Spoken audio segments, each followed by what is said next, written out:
Now, America's got milk. Too much got milk. America's got milk. Too much of it, in fact. The U.S. is producing a record amount of milk and dumping the leftovers in dirt pits because they can't find enough buyers. You can see it here. Milk output is set to be the highest for a fifth straight year. Meanwhile, milk prices are lower than ever, down 39% this year. Wow. But farmers are not hurting as much as you might think, with the cost of feed also being so cheap right now. So Pimm Fox joins me now on set. Pimm, who is crying over spilt milk?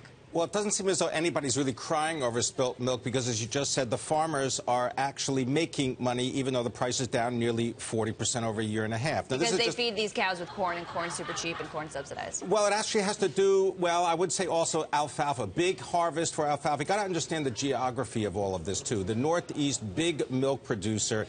And at one time, there was this thought that there would be huge demand from places like China for cheese and milk products, True. okay? And that is happening.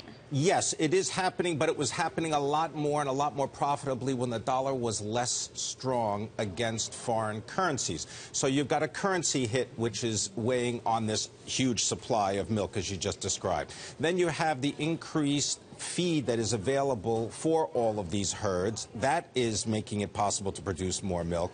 Then you also have this big switchover that takes place because you've got perhaps markets in California because of the dry conditions that farmers in the East would produce more milk in order to ship there. So they all went ahead and did this. And what happens when you have too much supply and not enough demand?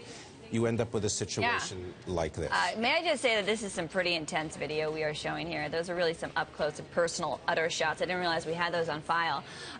It also has to do with the fact that it's... Well, it's hard to get a cow to stop, you know, I mean, what are you going to do? Ask the cow not to produce the milk? I mean, they added to the herds. Yep. And the idea was there would be this big demand for it. Well, you know, you get displacements in supply because of the change in currency values. You also, as I said, you have this situation where there's just so much of it that if you were to dump it on the market, they can't get it to the market to have it kept fresh.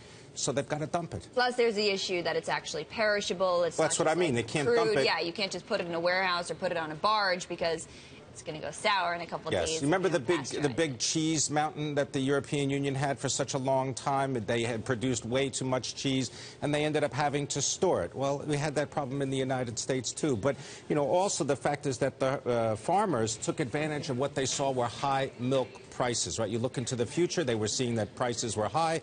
They said, great, we'll expand the herds, we'll produce more milk. But, you know, I don't remember the Cheese Mountain story, but I have done plenty of dairy stories in Europe, including one about butter in Denmark. Yes. Butter. Yes. That I remember. That keeps a little better than milk.